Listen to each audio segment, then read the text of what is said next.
sekarang dalam perjuangan menyaingi pria di segala bidang, di rumah, di kantor, bahkan sampai di dalam pemerintahan. Memang peranan wanita perlu di dalam pembangunan, tapi peranan wanita jangan sampai keterlaluan. Kalau peranan wanita melanggar batasan fungsinya, ini bencana.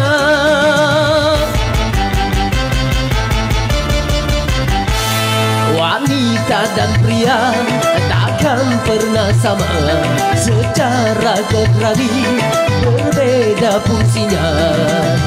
Jiwanya, badannya, Tuhan telah mengatur pembidangannya.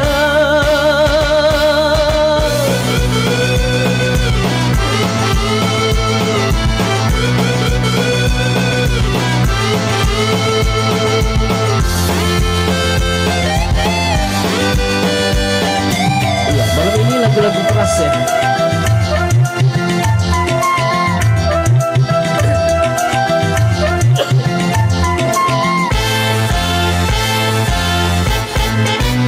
Wanita ditakdirkan yang melahirkan, bukankah ini bukti kelemahan?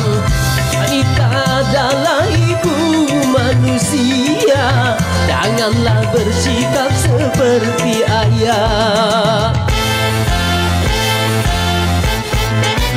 Lelaki adalah pemimpin wanita dalam tata kehidupan dunia.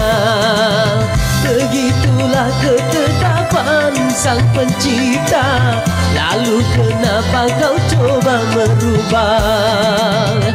Kalau aturan Tuhan sudah dirubah-rubah, pasti yang kau dapatkan segala kebincangan.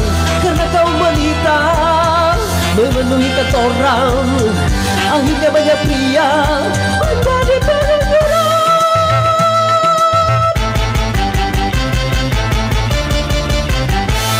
Wanita dan pria takkan pernah sama, secara kodradi berbeda fungsinya. Jiwanya, badannya, Tuhan telah mengatur pembidangannya. Emansipasi wanita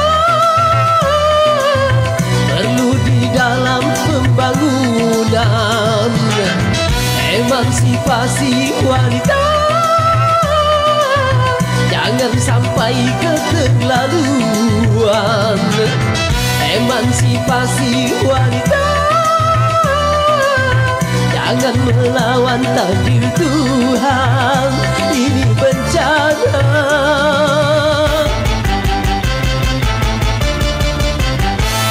Majulah wanita, giatlah bekerja, namun jangan lupa tugasmu utama. Apapun dirimu, tetap engkau adalah ibu rumah tangga.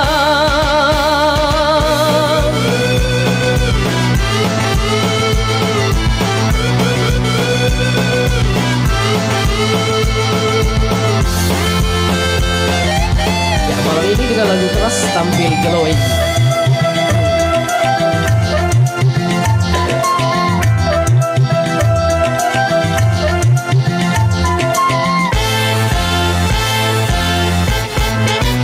Wanita laksana tiangnya negara, tanpa tiang coba Anda bayangkan. Kalau semua maju ke garis depan, tentunya lemah di garis belakang. Kalau wanita juga sibuk bekerja, rumah tangga kehilangan ratunya. Kalau wanita juga sibuk bekerja, anak-anak kehilangan pembina. Bukan salah remaja kalau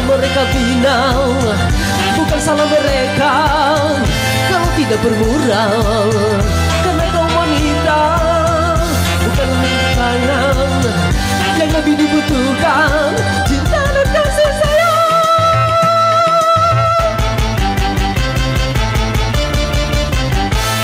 Wanita dan pria takkan pernah sama. Secara kodrani berbeda fungsinya. Jiwanya, badannya, Tuhan telah mengatur pembidangannya. Memang peranan wanita perlu di dalam pembangunan, tapi peranan wanita jangan sampai keterlaluan. Kalau peranan wanita melanggar batasan fungsinya, ini bencana.